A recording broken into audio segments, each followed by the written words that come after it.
እስመ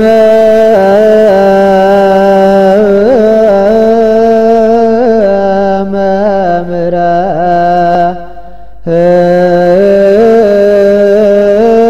ሕግ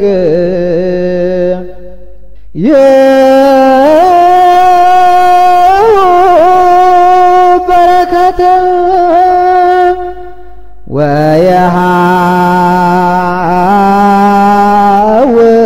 ወየሐውር እምኃይል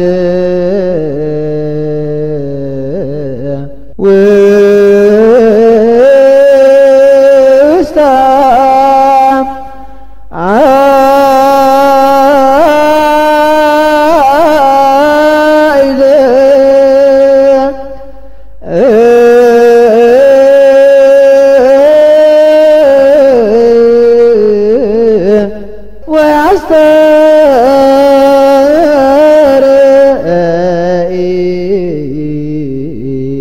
አምላከ አማልክት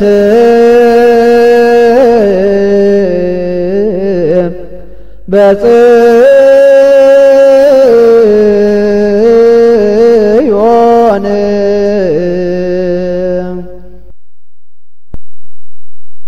ምዕራፍ 34 ከ3 ዓመት በኋላ በዚህ ገዳም ሳለ 3 ጊዜ ተክለ ሃይማኖት ብሎ ከሰማይ ቃል ጠራው። ክቡር አባታችንም አቤቱ እኔ አገልጋይ አለሁ የእግዚአብሔር ቃል እንደሆነ አውቋልና እንደ ቀድሞ ብዙ ምርኮ ታስገባልኝ ዘንድ እንግዲህ ተነስተ ወደ ዳዊት ሂድ አለው። ብዙዎችን ሰዎች ከአምልኮተ ጣዖት ወደ አምልኮተ እግዚአብሔር ትመልሳቸዋለህና በዚህ ባለህበት ቦታ በመንፈስ ቅዱስ በሚወለድልህ በልጅ በታዲዮስ እጅ ታላቅ ገዳም ይሰራል። ከጥቂት ቀን በኋላ ወደ ቤት ትመለሳለህ። እየተጋደልክ በሰራው ስለ ፍጹም ድካምህ በዚህ ቦታ ሴቶችም ወንዶችም ልጆችም ይበዛሉ ብሎት የሚናገረው ቃል ዝም አለ። መዋዕለ ጾሙን ከፈጸመ በኋላ ክቡር አባታችን ተክለ ሃይማኖት ተመልሶ ወደ ሀገርህ ገብቶ የከተታን ሰዎች ሁሉ ሰብስቦ እኔ ፈጣሪ ወደ አዘዘኝ ቦታ ሄዳለሁና ባስተማርኳችሁ ትምህርት ክርስቶስን በማመን ጸንታችሁ ኑሩ፣ እሱ ቢፈቅድልኝ ኋላ ወደ እናንተ መለሳለሁ አላቸው። የሀገሩ ሰዎች ሁሉ አባታችን ሆይ ለማን ጥለህን ትሄዳለህ? አዲስ አማኞች ነንና ከሃይማኖት ዝናብ ማን ያጠጣናል?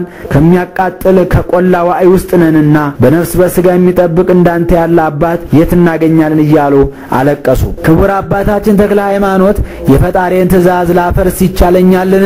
ልቡናዬንስ ለምን ትሰብሩታላችሁ? እናንተስ እግዚአብሔርን በማመን ጸንታችሁ ኑሩ፣ እርሱ የምትወዱትን ሁሉ ያደርግላችኋል፣ በእግዚአብሔር ያመነ ምንም አያጣምና አላቸው። በስሙም ያመነን ሰው ክፉ ነገር አያገኘውምና በመከራ ይፈትኑታል፣ ከመከራው ይድናል እንጂ። እግዚአብሔርን በአምልኮ ፈልጉት፣ ጸንታችሁ ትኖራላችሁ። ሁልጊዜ ገጸ ረድኤቱን ፈልጉ፣ በፍጹም ልቦናችሁ ውደዱት፣ በፍጹም ሰውነታችሁ እግዚአብሔር እንዲህ እየወደዳችሁ እናንተም እርስ በርሳችሁ ተፋቀሩ። እርስ በርሳችሁ በመዋደዳችሁ የክርስቶስ ወገኖች እንደሆናችሁ ሁሉ ያውቃችኋል። ጸብ ክርክር ካላችሁ ግን ስራችሁ የቀና አይሆንም። ከናንተ አንዱስ እንኳ ርኩሳን ለሚሆኑ ለጣዖት የሚሰግድ አይኑር። በእሳት የሚያሟርት መድኃኒት የሚቀምም የሚያስጠነቁል የሚያሟርት መድኃኒተኛ ሟርተኛ ሙት በመጥራት ሙት በማስነሳት ሙት በመጠየቅ ዲዳን ደንቆሮን በመጠየቅ ይህን ሁሉ የሚሰራው ሰው በእግዚአብሔር ዘንድ ርኩስ ነውና አስቀድሞ ያስተማርኳችሁን ጠብቁ።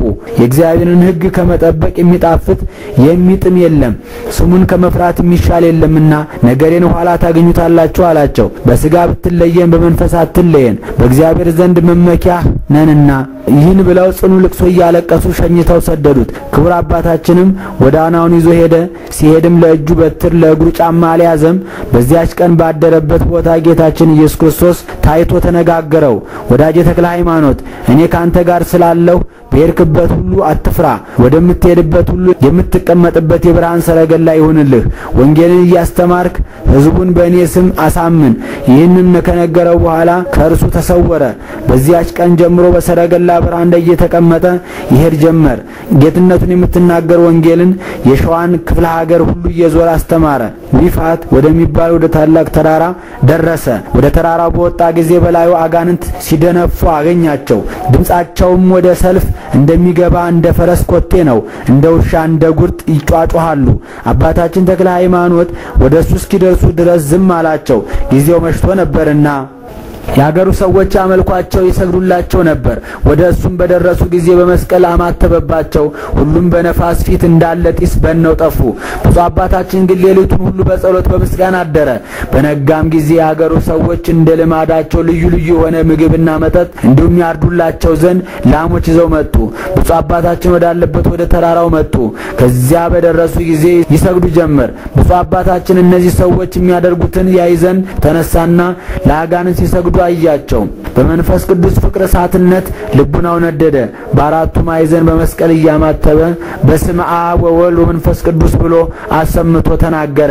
እነዚህም ሰዎች ግሩም ከሚሆን ከቃሉ ጩኸት የተነሳ ደንግጠው እንደ ድንጋይ ሆኑ። ብፁዕ አባታችንም ሰማይን ምድርን ለፈጠረ ለእግዚአብሔር መስገድ ትታችሁ ለርኩሳን አጋንንት ለምን ትሰግዳላችሁ? አላቸው። እነሱም በፍጹም ፍርሃት ደንግጠው አቤቱ ከሆነ ጀምሮ እንዲህ ያለ ስም የሰማንበት ጊዜ የለም አሉት። በብፁዕ አባታችን ቀድሞስ ያለ ዕውቀት አደረጋችሁት፣ ዛሬ ግን እንዳትጠፉ ለእግዚአብሔር ስገዱ። ለርኩሳን አጋንንት የሚሰዋ ሁሉ ከወገኑ ጋር ፈጽሞ ይጠፋልና አላቸው። ብንተው ፈጣሪያችን ዝም ይለናልን? ካልሰገርንለት ወንዶችን ሴቶችን ልጆቻችንን ይገልብናል፣ ገንዘባችን ሁሉ አገራችንን ሁሉ ያጠፋብናል። ስለዚህ እንገዛለታለን አሉ። ክቡር አባታችን ተክለ ሃይማኖትም እኔ ያየው ዘንድ ወዴት አለ አላቸው። በሌሊት ነው እንጂ ቀን አይታይም አሉት። ብፁዕ አባታችንም በእውነት በጨለማ ይታይ ይሆናል፣ ስራው ክፉ የሆነ ብርሃንን ይጠላል። ስራው እንዳይገለጥለት ወደ ብርሃን አይመጣምና፣ ስራው በጎ የሆነ ግን ወደ ብርሃን ይመጣል። ስራው ይገለጽ ዘንድ ሁለንተናው ጨለማ እንደሆነ በዚህ እወቁት። ዳግመኛ ወደ እናንተ የሚመጣበት ጊዜ በምን ታውቁታላችሁ አላቸው። እሳት ለብሶ በጅብ ተቀምጦ እንደ ክረምት ነጎድጓድ እያሰማ ይመጣል። በጅብ የተቀመጡ ብዙ ሰዎች በግራ በቀኝ ይከቡታል። ሁሉም በአፋቸው እሳት እያናፉ ይመጣሉ አሉት። ብፁዕ አባታችንም እንዲህ አላቸው፣ በእውነት ርኩስ ነው፣ ከፈረሶቹ እሱ ይረክሳል። እስኪ መች ድረስ እንጠብቀው? ያሸነፈኝ እንደሆነ ሰግድለታለሁ፣ እኔ ያሸነፍኩት እንደሆነ ለእኔ ፈጣሪ ተሰግዳላችሁን አላቸው። አንተ ካሸነፍከው አዎ ለአንተ አምላክ እንሰግዳለን አሉት። በመሸም ጊዜ ይህ ጋኔን እንደ ልማዱ ባለው ግርማ መጣ። ክቡር አባታችን ተክለ ሃይማኖትም ተነስቶ በመስቀል አማተበበት። ከተቀመጠበት ጅብ ላይ ወደቀ። እንደ ጢስተኑ እንደ ትቢያ በኖ ጠፋ። ከሱም ጋር ያሉት ከቦታችን አስወጥቶ የሚያሳድደን ማን ነው እያሉ ከነጅቦቻቸው ተበተኑ። ያገሩም ሰዎች ይህን ባዩ ጊዜ አምላክ በእውነት ሁሉን የሚያሸንፍ ኃያል ነው እያሉ ደንግጠው ከአባታችን እግር ስር ወደቁ። ብፁዕ አባታችን እንዲህ አላቸው፣ እንግዲህ አትፍሩ፣ ለአብ የባህሪ ልጁ ለኢየሱስ ክርስቶስ ለባህሪ ሕይወቱ ለመንፈስ ቅዱስ ስገዱ። እሱ ሁላችሁም እስክትመለሱ ድረስ ከናንተ ማንንም ሊያጠፋ አይወድም። ፍየልና ላም ልትሰውለት አይፈልግም። የላም ስጋ አይበላም ወይም የፍየል ደም አይጠጣምና በመገዛት ስገዱለት። በእውነት አምልኮት እንጂ እሱ ብቻ የፍጥረት ሁሉ ፈጣሪ ነውና በሰማይ በምድርም በባህርም በቀላያትም ያለ እሱ ሌላ አምላክ የለምና እሱ ይገላል፣ እሱ ያድናል፣ ያደህያል፣ ያበለጽጋል፣ ያዋርዳል፣ ያከብራል። ምን የሚሳነው ስራ የለም። በእንደዚህ ያለው ንጉስ እመኑበት የዘላለም ሕይወት ታገኙ ዘንድ ይህን የመሰለውን ሁሉ ብፁዕ አባታችን እስኪነጋ ሲያስተምራቸው አደረ። እነዚህም ሰዎች ይህ ድል የነሳው አምላካችን አንተ ከኛ ዘንድ ከሄድክ ይገለናል፣ ገንዘባችንን ሀገራችን ያጠፋብናል፣ ምን እናደርጋለን አሉት። ክቡር አባታችን ተክለ ሃይማኖት ፈጽማችሁ በእግዚአብሔር ካመናችሁ በምንም አያሸንፋችሁም፣ ይህ ጋኔን ደካማ ነውና ሲያሳምማችሁ ኖረ። ወንዶች ሴቶች ልጆቻችሁን ሀገራችሁን ገንዘባችሁን ያጠፋባችሁ ነበር። ዛሬስ ሄዳችሁ ለሀገሩ ሰው ሁሉ ንገሩ፣ የታመመበት በሽተኛውን ሁሉ ይዞ ይምጣ፣ የፈጣሪን ኃይል ታዩ ዘንድ እርሱ ሳትጥሩ ዋጋ ሳትሰጡት ያድንላችኋልና። እነሱም ደስ ብሏቸው ተነስተው ወደ ቤታቸው እየሮጡ ሄደው ለሀገሩ ሰው ነገሩ። የሀገሩን ሰው ሁሉ ደስ እያላቸው ተሰበሰቡ፣ በሽተኞችንም ሰበሰቡ። ቁጥራቸውም 12 አንካሳ፣ 15 ጎባጣ፣ 7 ጋኔን የሚጥላቸው 10 እውራን ነበሩ። በአልጋ እየተሸከሙ አመጧቸው። ገና ከአባታችን ከተክለ ሃይማኖት ዘንድ ሳያደርሷቸው በሩቅ ባዩት ጊዜ አንተ ክፉ ሰው የከተታ የጸላለሽን አውራጃ የተውንልህ አይበቃህምን? ከዚህም ልታሳድደን መጣህን? እያሉ ያደሩባቸው አጋንንት ጮሁ። ዘወትር እንዲህ እየፈጠንክ ስትሄድ በእግርህ ነው ወይስ በነፋስ ትቀመጣለህን? ካንተ የምንሸሽበት አጣን። አሁን መከራ አታጽናብን፣ ወደን እንሄዳለን አሉት። ብፁዕ አባታችንም የተሸከሟቸውን ሰዎች ፈጥናቸው ወደ እኔ አምጧቸው አላቸው። ወደሱ ሲያመጧቸው ያደሩባቸው አጋንንት ጮሁ። እንግዲህ ወደዚች ሀገር አንመለስም እያሉ በመማል በጥቁር ባሪያ አምሳል እየወጡ ሄዱ። ዝንጀሮ መስለውም የወጡ አሉ። ሸሽተው ከዱር ከገደል ገቡ። ድውያኑም ዳኑ፣ እውራንም አዩ። ከዚያ ያሉ ሰዎች ይህን ታምራት ባዩ ጊዜ አባታችን በረከትህን እንቀበል ዘንድ ባርከን እያሉ ከተክለ ሃይማኖት እግር ስር ወደቁ። እኔስ በፈጣሪዬ ስም አምናችሁ ሳትጠመቁ በረከትን አልሰጣችሁም፣ የአጋንንት ወገኖች ናችሁና አላቸው። የዳኑትም የአገሩ ሰዎች አባታችን ያዘዝከንን ሁሉ እናደርጋለን አሉ። በእግዚአብሔር ስም አምናችሁ ትጠመቁ ዘንድ አዛችኋለሁ አላቸው። ሁሉም ተነስተህ አጥምቀን አሉትና በአብ በወልድ በመንፈስ ቅዱስ ስም አጠመቃቸው። ቤተክርስቲያንን ስሩ ብሎ አዘዛቸውና ሰሩ። በውስጧም የጌታችን የኢየሱስ ክርስቶስ ቅዱስ ሥጋውን ክቡር ደሙን አቀበላቸው። በዚህን ጊዜ መላእክት አለቃ በዲያቆን አምሳል ይራዳው ነበረ። በእነሱ ዘንድ ልዩ 3 የሚሆኑ የሥላሴን ሃይማኖት እያስተማረ 9 ወር ተቀመጠ። ምዕራፍ 35 ከ9 ወር በኋላ የመላእክት አለቃ ቅዱስ ሚካኤል ብፁዕ አባታችንን እግዚአብሔር ያከበረህ ተክለ ሃይማኖት ተነስ አለው። ፈጣሪ ያዘዘህን ማድረግ ቸል አትበል።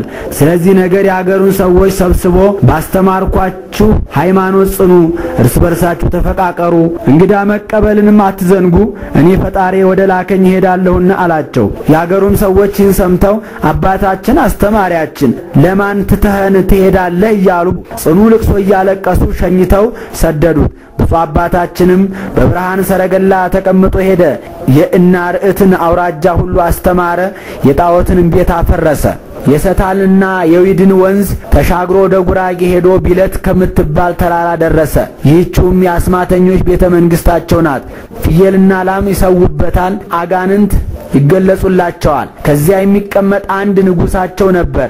ሟርተኞች መድኃኒት የሚቀምሙ ጠንቋዮች ከተራራው ስር በሸንጎው ሲሰግዱለት ይውላሉ። አንዳንድ ሺህ 2,000 የሚያሟርቱ እጅ መንሻቸውን ይዘው ቃል እስኪናገራቸው ድረስ እየጠበቁ ደግ የተናገረ እንደሆነ ደግ ያገኛሉ፣ ክፉ ቢናገር ክፉ ይደረግባቸዋል። ስለዚህ ነገር አንግሰውት ይኖሩ ነበር። ብፁዕ አባታችንም ይህን ሁሉ ስራቸውን አይቶ በሌላ ጎዳና ተሰውሮ ወጥቶ የጠንቋዮች ንጉስ ካለበት ደረሰ። በወርቅ ዙፋን ተቀምጦ ወርቀ ዘቦ ግምጃ ለብሶ አገኘው። ፊቱን ጸፍቶ ከዙፋኑ ገልብጦ ጥሎ አንገቱን ረግጦ ደረቱ ላይ ቆሞ አንተ ክፉ የዲያብሎስ የግብር ልጅ የአጋንንት ወንድማቸው በደሙ የዋጃቸውን ሕዝብ ለምን ታስታለህ አለው። ይህም የጠንቋዮች ንጉስ የሚናገረውን አጣ። መብረቅ ከሰማይ ብልጭ ብሎ የጣለው መሰለው እንጂ ብፁዕ አባታችን ወደሱ በገባ ጊዜ አላየውም ነበርና። አሽከሮቹ ግን ብፁዕ አባታችንን ይዘው ከወዴት መጣ? በምን ስራ ከዚህ ደረስ? ማን አውጥቶ ከቤተ መንግስት አገባህ? እያሉ ደም ካፍንጫው ካፉ እስኪወርድ ድረስ ፊቱን ጸፉት። ወፍራም የብረት በትር አምጥተው አጥንቱ እስኪደቅ ድረስ መቱትና ያን ጊዜ ሞተ። የዱር አራዊት ይብሉት ብለው በድኑን አንስተው ከተራራው ስር ጣሉት። የመላእክት አለቃ ቅዱስ ሚካኤል መጥቶ ተክለ ሃይማኖት ጉዳት የለብህም ተነስ ብሎ ጠራው። ብፁዕ አባታችንም የተኛ ሰው እንደሚነሳ ፈጥኖ ተነሳ። ቁስሉን ዳሶ ከደዌው አዳነው። መከራ ፈጽሞ እንዳላገኘው ሆኖ ዳነ። ይህን ሟርተኛ አንተ ድል ታደርገዋለህና ሄደ ተዋጋው አለው። ብፁዕ አባታችንም በመንፈስ ቅዱስ ኃይል ጎልምሶ ሄዶ ወደ ተራራው ላይ ወጣና ይህን የጠንቋዮችን ንጉስ በወርቅ ዙፋን ተቀምጦ አገኘው። ይህ የጠንቋዮች ንጉስ ግን ብፁዕ አባታችን ቅዱስ ተክለ ሃይማኖት ወደ እርሱ ሲገባ አላየውም። ፊቱን ሲመታው ያየዋል እንጂ። በዚያች ቀን ዳግመኛ አባታችን ተክለ ሃይማኖት ንጉሳቸውን ፊቱን ጸፍቶ ከዙፋኑ ጣለው። አልጋውን አንስቶ በላዩ ሰበረው። ይኸውም የጠንቋዮች ንጉስ አሽከሮቹን እነሆ የትላንትናው ሰው ሲገለኝ ለምን ዝም ትላላችሁ እያለ ጮኸ። ባሮቹም ወዲያና ወዲህ እየሮጡ ቢገቡ ብፁዕ አባታችን ተክለ ሃይማኖት ጌታቸውን ሲመታ አገኙት። ፈጥነው ይዘው የብረት አለንጋ አምጥተው ብፁዕ አባታችን ተክለ ሃይማኖትን የጎኑ አጥንት እስኪታይ ድረስ ገረፉት። ዛሬስ አንግደለው፣ ቀድሞ እንመርምረው ተባባሉና ከወዴት መጣህ? ሀገርህስ ወዴት ነው? ስራህስ ምንድነው? ትላንት አልገደልንህም? ዛሬ ማን አስነሳህ? ከኛ መድኃኒት ያንተ መድኃኒት ይበልጣልን? አሉት። ክቡር አባታችን ተክለ ሃይማኖትም በእውነት ከናንተ ፈጣሪ የኔ ፈጣሪ ይጸናል። እኔ መድኃኒት አላውቅም፣ የናንተን መድኃኒት ላጠፋ መጥቻለሁ እንጂ አላቸው። ሀገር ወዴት ነው? አሉት። ብፁዕ አባታችን ተክለ ሃይማኖትም ሀገሬን ለውሾች እናገራለሁን? ነገር ግን ውሾች ከናንተ ይሻላሉ፣ ጌታቸውን ያውቃሉና አላቸው። ይህን ባላቸው ጊዜ የውስጥ ዕቃው እስኪታይ ድረስ ሁለተኛ ገረፉት። ደሙም እንደሚፈስ ውሃ ወረደ፣ አካሉም እንደ ሥጋ ተቆራረጠ፣ ለመሞትም ደረሰ። አንስተው ወደ ገደል ጣሉት። የመላእክት አለቃ ቅዱስ ሚካኤል ግን እንደ ቀድሞ ፈጥኖ አነሳው። እንዲህ ያደረገ እስከ 40 ቀን ድረስ ከነሱ ልዩ ልዩ የሆነ መከራ እየተቀበለ ተቀመጠ። በእነዚህም በ40 ቀኖች እህል ውሃ አልቀመሰም። ብዙ መከራ ደረሰበት። ከነዚህ ከክፉ ሰዎች የደረሰበት ረሃብ፣ ጥም፣ መመታት፣ መገረፍ ናቸው። ወደ ደህንነት ጎዳና ሊመልሳቸው ቢጥርም እነሱ ግን ከክፉ ስራቸው ሊመለሱ አልቻሉም። ከ40 ቀን በኋላም ብፁዕ አባታችን እንደ ደረቅ ድንጋይ የህሊናቸውን ጽናት የልቡናቸውን መደንደን አይቶ ወደ እግዚአብሔር ለመነ። ጌታዬ ኢየሱስ ክርስቶስ ሆይ በሀገሬ ሳለሁ የታየኸኝ አንተ ነህ። አዲስ ሐዋርያ አድርጌሃለሁ፣ ወደ አዲስ አማኞች ልካለሁ ያልከኝም አንተ ነህ። እኔ በሚሄድበት በማድርበት በትእዛዝ ጸንቼ እኖራለሁ እያለ ለመነ። ዛሬም አንተን ወደማያውቁ ሕዝብ ደረስኩ። ብዙ ክፋት አደረጉብኝ። እኔም አንተ እያጸናኸኝ በስምህ ስለተጠራሁ ብዙ መከራ ተቀበልኩ። ዛሬ ግን ብዙ ታመምኩ። ከእውነት ከወጡ ከነዚህ ሰዎች ፈርደህ አድነኝ። እንደ አቤሮንና እንደ ዳታን ተከፍታ ትውጣቸው ዘንድ ምድርን እዘዛት። እንደ ቆሬ ልጆች የከተማ እሳት ታቃጥላቸው ዘንድ በእነሱ ላይ ኃይልህን ግለጥ። የጋለ ቃልህ ግን ለእኔ ለአገልጋይ ይከራከርልኝ እያለ ለመነ። እንዲህ እያለ ከጸለየ በኋላ ወደ ተራራው ወጣ። ከየሀገር ሁሉ የተሰበሰቡትን ጠንቋዮች አንድ ወገን ሆነው ለንጉሳቸው ሲሰግዱ አገኛቸው። ብፁዕ አባታችን ተክለ ሃይማኖትም ከመካከላቸው ገብቶ ቆመና አንቺ ምድር እነዚህን ክፎች ሰዎች ተከፍተሽ ትውጫቸው ዘንድ በእኔ ቃል አይደለ በእግዚአብሔር ቃል አዝዤሻለሁ እያለ አሰምቶ ተናገረ። ወዲያው ተከፍታ ጠንቋዮችን ሁሉ ከካሃዲ ንጉሳቸው ጋር ዋጠቻቸውና አንደኛቸውን ወደ ሲኦል ወረዱ። ብፁዕ አባታችንም ይህን አይቶ እግዚአብሔርን እንዲህ ሲል አመሰገነ። ገጸ ረድኤትህ በእኛ ላይ ተገለጠ። ዛሬ ልቡናዬን ደስ አሰኘው። በእውነት የአማልክት ፈጣሪ አንተ ነህ፣ የነገስታት ገዢ አንተ ነህ ብሎ ብፁዕ አባታችን በተራራው እንዲህ እያለ ወደ ጠንቋዮች ማደሪያ ሲመላለስ በብርና በወርቅ የተሰሩ ጣዖቶቹን አገኘና ድንጋይ አንስቶ ቀጠቀጣቸው። የሚሰውበትን ሁሉ አፈረሰ። ብፁዕ አባታችንም ከመሸ በኋላ ከታላላቆች ዛፎች በአንዲቱ ዛፍ አጠገብ ቆሞ ጸለየ። በዚያ ሲጸልይ ስፍር ቁጥር የሌላቸው እልፍ አእላፋት አጋንንት መጡ። ብፁዕ አባታችን ተክለ ሃይማኖትም የሚያደርጉትን ያይ ዘንድ ዝም አለ። ሁሉን የተውንልህ የሸዋ ምድር አልበቃህምን ብለው ጮኹ። ከዚህም እንዳያመልኩብን ልትከለክለን መጣ፣ እኛም ሳንገልህ አንተውህም ብለው ድንጋይ አንስተው ብፁዕ አባታችን ተክለ ሃይማኖትን አጥንቱ እስኪደቅ ድረስ በድንጋይ መቱት። ሲመቱት የመላእክት አለቃ ቅዱስ ሚካኤል እንደ እሳት እየተንቦገቦገ ወርዶ በክንፉ መታቸው፣ እንደ ምድርም ትቢያ ያደረጋቸው። ሁሉም አለቁ። የመላእክት አለቃ ቅዱስ ሚካኤልም ብፁዕ አባታችን ተክለ ሃይማኖትን አንስቶ ዳሰሰው። ከመከራውም ካዳነው በኋላ አጋንንት በመጡብህ ጊዜ በመስቀል አለማማተብህ ለምንድነው አለው። ብፁዕ አባታችንም ስጋዬን ቢገሉ ነፍሴን መግደል አይቻላቸውም፣ ምን ያደርጉኛል? ነገር ግን ከኔ ጋራ በመዋጋታቸው የምስጋና ዋጋዬ ስላበዙልኝ ደስ ይለኛል እንጂ አለው። የመላእክት አለቃ ቅዱስ ሚካኤልም ወዳጄ ተክለ ሃይማኖት ጠላትህ እየተዋጋ በሚመጣብህ ሥራ ሁሉ ጸንተህ ተዋጋ፣ ጽና፣ በርታ፣ ብዙ ሰዎችን ከድንቁርና ወደ ዕውቀት ትመልሳቸዋለህና ብሎት ሄደ። በነጋውም ብፁዕ አባታችን አኖሬዎስ የሚባል ልጅ ከመንፈስ ቅዱስ ይወለድልሃል የሚል ቃል ከሰማይ ሰማ። እሱም ካንተ የተረፉትን ጠንቋዮች ያጠፋቸዋል፣ ከአምልኮተ ጣዖት ወደ አምልኮተ እግዚአብሔር ይመልሳቸዋል። በዚህች ሀገር ታላቅ ገዳም ይሰራል፣ በኋላ ዘመን በሷ ልጆች ይበዛሉ። ብፁዕ አባታችን ተክለ ሃይማኖትም ይህን ሰምቶ ዝም አለ። ከዚህ በኋላ ለአጋንንት የሚሰውበትን ቦታ አፈረሰ። የአገሩን ሰዎች ሁሉ በእግዚአብሔር ስም አሳመናቸው። ብፁዕ አባታችን በደረሰበት ሀገር ሁሉ የሚያመልኩበት የጣዖት ቤት ወዴት አለ እያለ እየጠየቀ ማጥፋት ልማዱ ነውና በነገሩትም ጊዜ ፈጥኖ ሄዶ ያጠፋቸዋል። እንዲህም እያደረገ ሲሄድ በዳሞት አውራጃ ወዳለ ዝባፈትን ከሚባል ተራራ ደረሰ። ከዚያም ያገሩ ሰው ሁሉ የሚያመልከው የእንጨትና የድንጋይ ጣዖት የሚያስጠነቁሉበት አገኘ። በዚያም አጋንንት ይገለጹላቸዋል። የሚያመልኳቸውም ሰዎች ደም እያፈሰሱ ይሰውላቸዋል። ብፁዕ አባታችን ተክለ ሃይማኖትም እነዚህን ጣዖቶች አይቶ ድንጋይ አንስቶ ቀጠቀጣቸው፣ ቦታውንም አጠፋባቸው፣ ወንበራቸውንም ገለባበጠባቸው። ፀሐይ በገባም ጊዜ ብፁዕ አባታችን ከዛፍ ስር ቆሞ ሲጸልይ ወደ እሱ አጋንንት በስተው እየተንጋጉ መጡ። የተውንልህ የሸዋ ክፍለ ሀገር ሁሉ አልበቃህምን ብለው ጮኸው ተናገሩ። ከዚህም ግዛታችንን ልትከለክለን መጣህን? ዛሬ ሳንገላ አንተውህም አሉት። እሱን ለማስፈራራት በድንጋይ ወገሩት። የማይቻላችሁ ስትሆኑ በከንቱ ለምን ትደክማላችሁ ብሎ በመስቀል ቢያማትብባቸው እንደ ጢስ ተነው በነው ጠፉ። በነጋውም የአገር ሽማግሌዎች ሁሉ ለጣዖቶቻቸው ይሰግዱ ዘንድ ተሰብስበው መጡ። ከምድር ወድቀው አገኟቸው። ደንግጠው ጣዖቶቻችንን ምን አገኛቸው? ማን ሰባበራቸው? ተባባሉ። የእግዚአብሔር ሰው ብፁዕ አባታችን ተክለ ሃይማኖትም በጌታዬና በአምላኬ በኢየሱስ ክርስቶስ ኃይል እኔ ሰበርኳቸው አላቸው። ከኔ እጅ ራሳቸው ማዳን ያልቻሉ ሊህ ደካሞች ሌላውን ማዳን እንደምን ይችላሉ?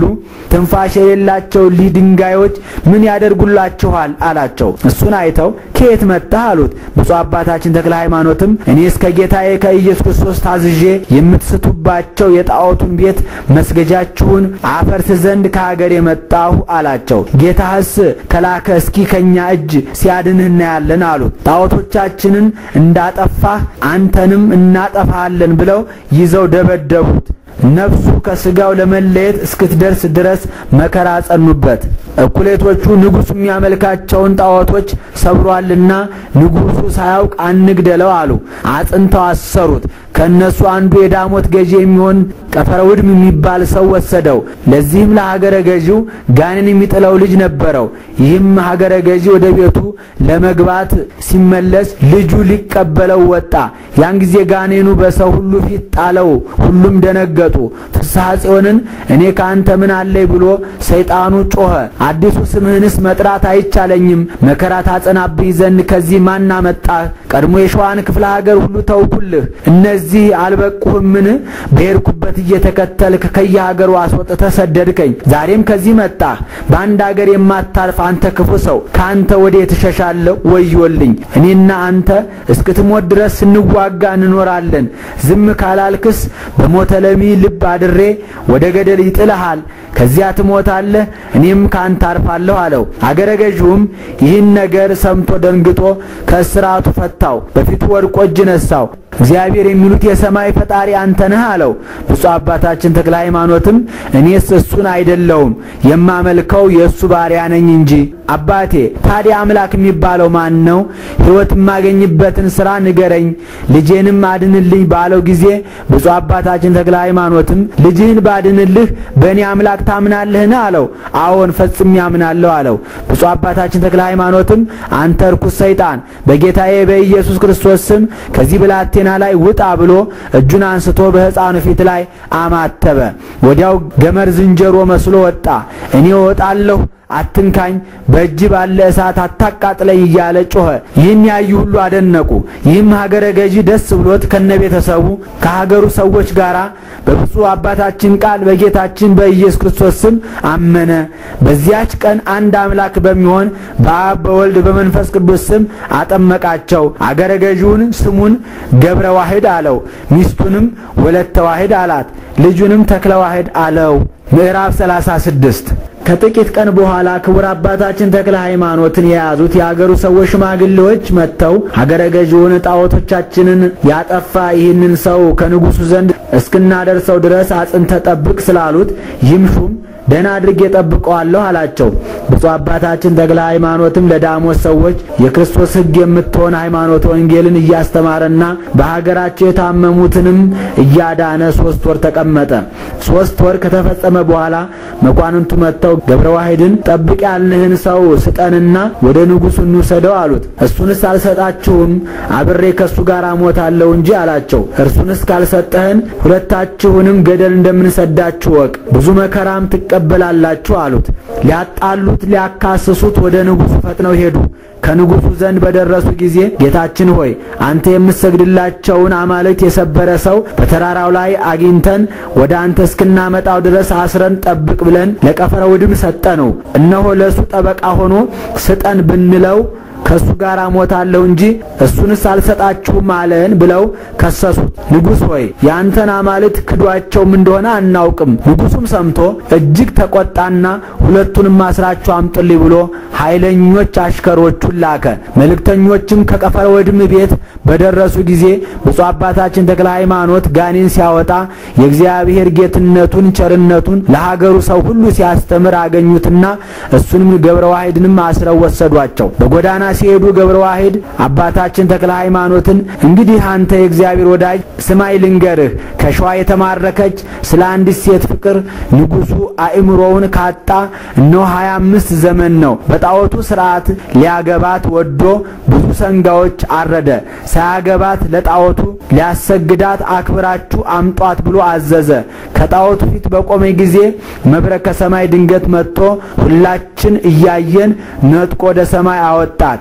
ከድንጋጤው የተነሳ ብዙ ሰዎች ሞቱ። ንጉሡም ከዚያች ቀን ጀምሮ እስከ ዛሬ ድረስ አእምሮን አጥቶ ኖረ። ከዚህ አእምሮ ማጣት ብታድነው ይተወን ይመስለኛል፣ ይህ ካልሆነ ግን ይገለናል አለው። ብፁዕ አባታችን ተክለ ሃይማኖትም ገብረ ዋህድ መከራ ትፈራለህን አለ። ፈጣሪያችን በንጉሡ እጅ አይጥለንምና አትፍራ። ይህችን ያልከኝን ሴት ነገር የእግዚአብሔር ቸርነቱን ተአምራቱን ካየ በኋላ እነግርሃለሁ። ይህን እየተነጋገሩ ሄደው ከንጉሡ ዘንድ ሲደርሱ መልእክተኞቹ ለንጉሡ መጡ ብለው ነገሩት። ወደኔ አምጧቸው ብሎ አዘዛቸውና አምጥተው ከፊቱ አቆማቸው። ብፁዕ አባታችን ተክለ ሃይማኖትንም ሀገራችንን የምታጠፋ አንተ ክፉ ሰው ሀገርህ ወዴት ነው ባለው ጊዜ ብፁዕ አባታችን ተክለ ሃይማኖትም አንተ ጎስቋላ አይምሮህን ያጣህ እኔን ሳታውቅ ሀገሬን ትጠይቀኛለህን አለው። ሞተለሚም ሀገር ወዴት ነው ወገንስ ምንድነው አለው። ብፁዕ አባታችን ተክለ ሃይማኖትም እኔስ ከምስራቅ የመጣሁ የክርስቶስ ወገን ነኝ አለው። ንጉሡም ከዚህ ማን አደረሰህ አለው። ብፁዕ አባታችን ተክለ ሃይማኖትም በሀገር ያሉ ጣዖታትን ሁሉ ላጠፋ ጌታዬ ኢየሱስ ክርስቶስ ልኮኛል አለው። ንጉሡም በሰማ ጊዜ ተቆጥቶ የኔን ጣዖት የምታጠፋ አንተን ሊያመልኩ መታሃልን አለው። የኔን አማልክት ባጠፋ ጊዜ እኔ ስለ ደኔ ልጅ አንተንም አጠፋለሁ አለው። ከዚህም በኋላ ሞተለሚ ወደ ገብረ ዋህድ ተመልሶ ቀፈረ ውድም አንተ ትዕቢተኛ ቸልተኛ ይህንን ሰው ወደኔ እንዳያመጡት የከለከልከው አንተ ነህን አለው። አባቶች ያላዩትን በእጁ የተደረጉትን ድንቅ ድንቅ ተአምራትን አይቻለሁና አዎን ከልክያለሁ አለው። ምን ሲያደርግ አየህ አለው። ጋኔን ሲያወጣ ድቡ ሲፈውስ ብዙ ተአምራት ሲያደርግ አየሁ። ስለዚህ ከልክያለሁ። ቢሞትም ከሱ ጋር ሞታለሁ፣ ቢድንም እንደሱ ድናለሁ። ንጉሥ ሆይ አሁንም የወደድከውን አድርግ አለው። ንጉሡም ተቆጥቶ እስኪ እሱ ሲያድንህ አያሃለሁ ብሎ 2 ቀፎ አምጡ ብሎ አዘዘ። ሁለቱንም በ2 ቀፎ አድርጋችሁ የቀፎውን አፍ ዘግታችሁ በእርጥብ ቁርበት ጠቅላችሁ ጦመ ግራር ወደሚባል ወደ ታላቁ ገደል ስደዷቸው ብሎ አዘዘና እንዳዘዛቸው አደረጉ። ወደ ገደል በጣሏቸው ጊዜ የመላእክት አለቃ ቅዱስ ሚካኤል ከእግዚአብሔር ታዞ መጥቶ ከምድር ሳይደርሱ በክንፉ ተቀበላቸውና የቀፎውን አፍ ሳይከፍት ከነቀፎ አውጥቶ ከሜዳ ላይ አኖራቸው። ፈጥነው ወጥተው ገደል የሰደዷቸው ሰዎች ሳይመለሱ ከንጉሡ ፊት ሄደው ቆሙ። ብፁዕ አባታችን ተክለ ሃይማኖትም ሞተለሚን አንተ ከሃዲ ገደል ያስጣልከን እኛ እነሆ መጣን እፈር አለው። ከገደልስ ከቀፎስ ማን አወጣችሁ አለው። ብፁዕ አባታችን ተክለ ሃይማኖትም ሁሉ የሚቻለው ፈጣሪ ከገደል አወጣን አለው። ይህን ሲነጋገሩ ገደል የሰደዷቸው ሰዎች መጡ። ባዩአቸው ጊዜ እጅግ ደነገጡ። ቀፈረ ውድም በእውነት አምኗል፣ እኛም በዚህ ሰው ፈጣሪ አምነናል፣ ከገደል ሞት ራሱንም ሌላውንም ያዳነ በዚህ ሰው ፈጣሪ አምነናል አሉ። ብፁዕ አባታችን ተክለ ሃይማኖትን ፈጽማችሁ እመኑ፣ ኋላም ከዚህ የበለጠ ታያላችሁ አላቸው። ሞተለሚም እሊህ ሰዎች ሊያታልሉኝ በጎዳና ተማክረው ገደል ጣሉ ያልኳቸውን ሳይጥሉ ወደኔ መጥተዋል። በውስጣቸው አድርገው የጣሉባቸውን ቀፎች አምጡ ብሎ አዘዘ።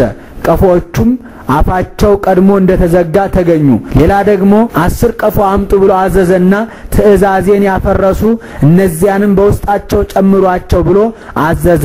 ያን መድኃኒተኛ ቀፈረ ውድምን እንደ ቀድሞ በቀፎ አድርጋችሁ ወደ ገደል ጣሏቸው በማለት የታመኑ አሽከሮቹን አዘዛቸው። እነርሱም እሺ በጄ አሉት። እነዚህ በንጉሱ ዘንድ የታመኑ አሽከሮቹ ወጥተው 10 ቀፎ አሸክመው ንጉሱ ትእዛዜን አፈረሱ ያላቸውን 10ሩን ሎሌዎቹን በ10ሩ ቀፎች ጨምረው ብፁዕ አባታችንና ገብረ ዋህድን በቀድሞ ቀፏቸው አድርገው ወደ ገደል ሊጥሏቸው ሲወስዷቸው የሚደረገውን ያዩ ዘንድ ብዙ የንጉስ ሰራዊት ተከተሏቸው። ከገደሉ አፋፍ በደረሱ ጊዜ አስቀድሞ ብፁዕ አባታችን ተክለ ሃይማኖትን ጣሉት።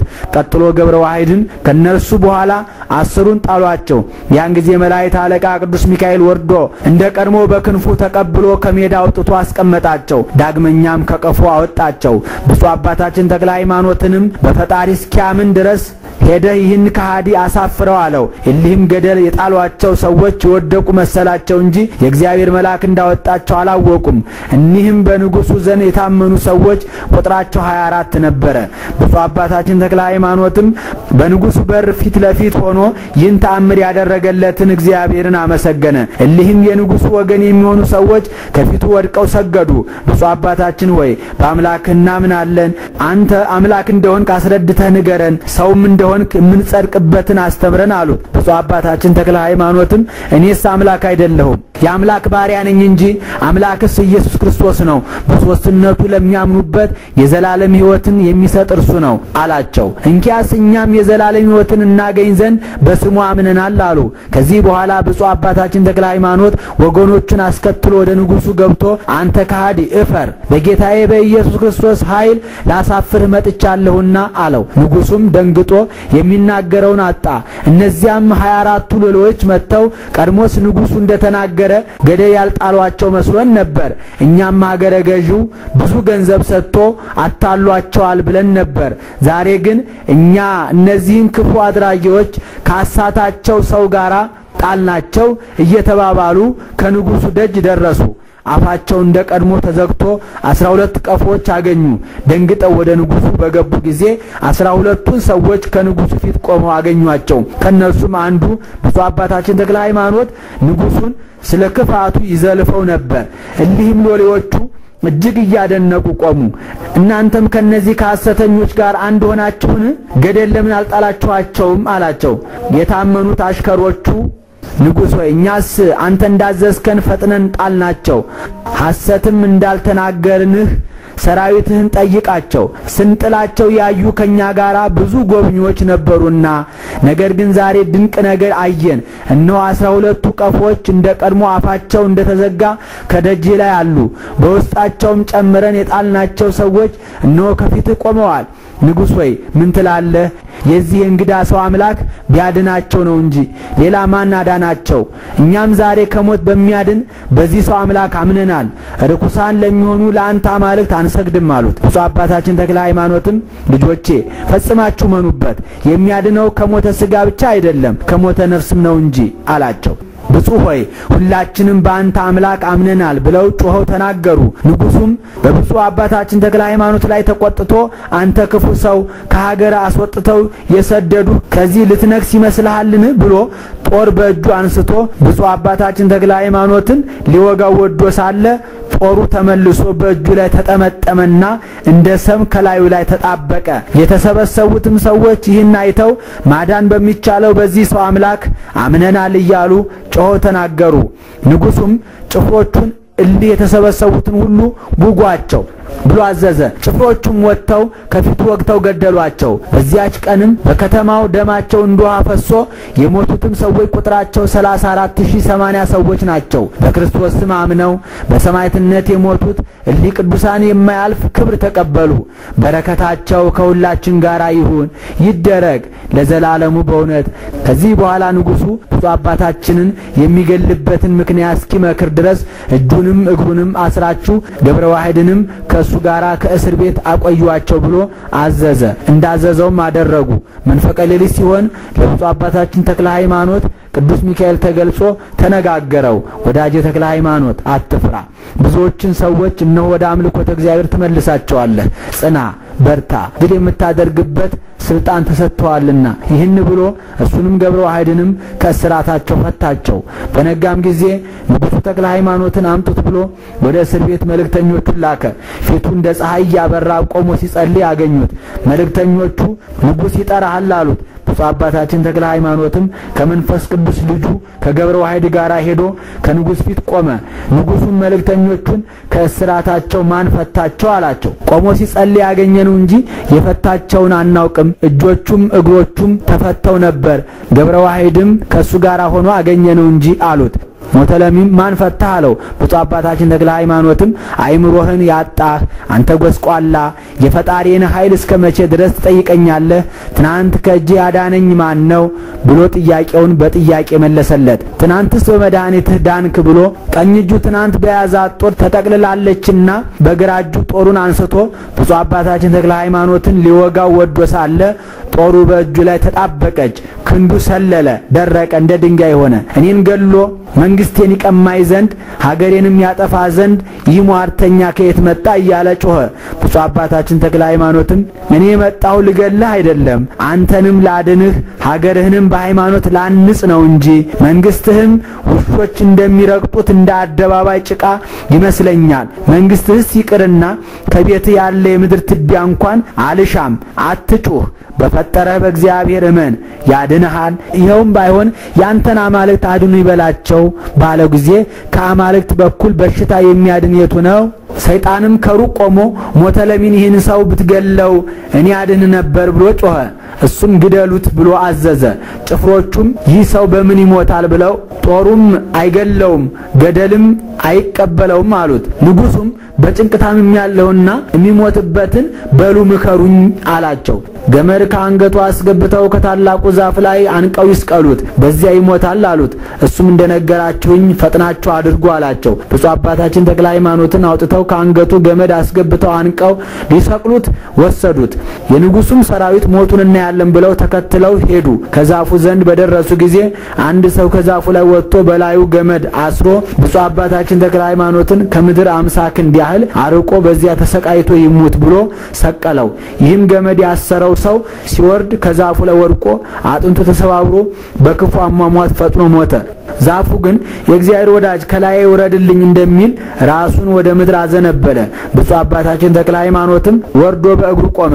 ገመዱም ማንም ሳይፈታው ካንገቱ ወጣ።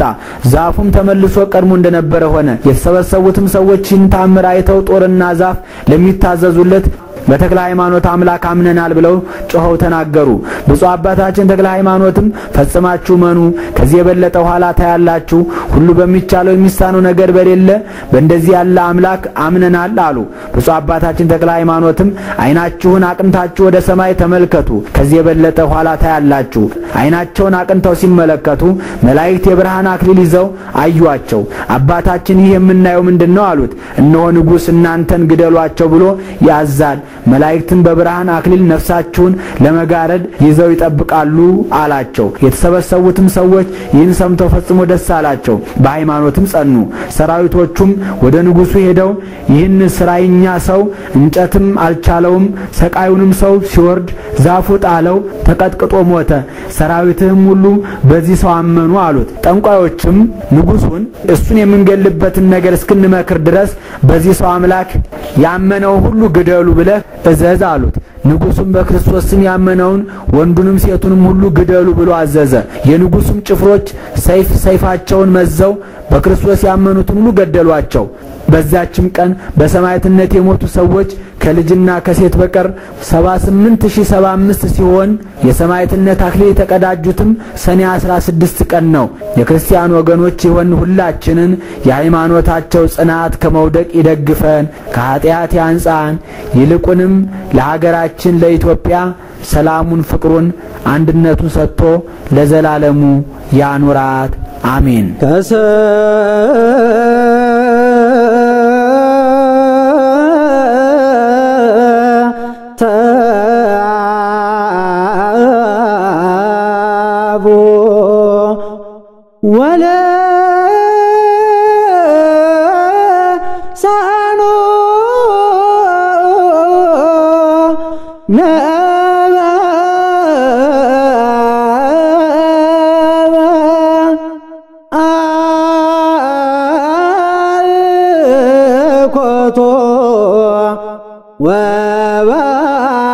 ወባረኮ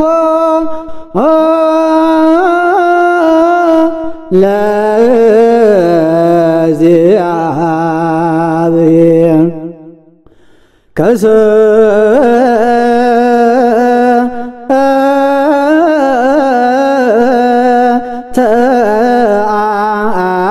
ከሰተአቡ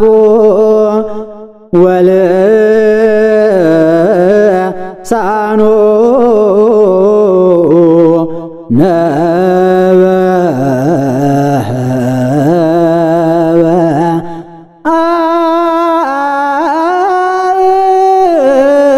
አልኮቶ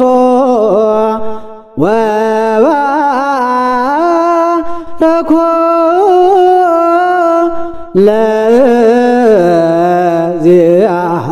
ለእግዚአብሔር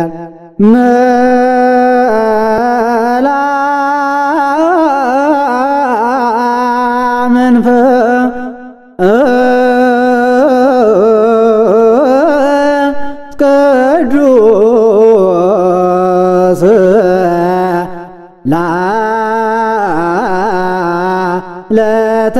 ለተክለ ሃይማኖት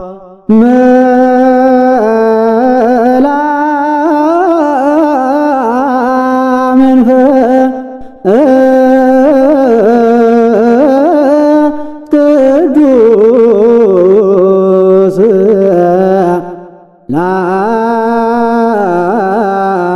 ላዕለተ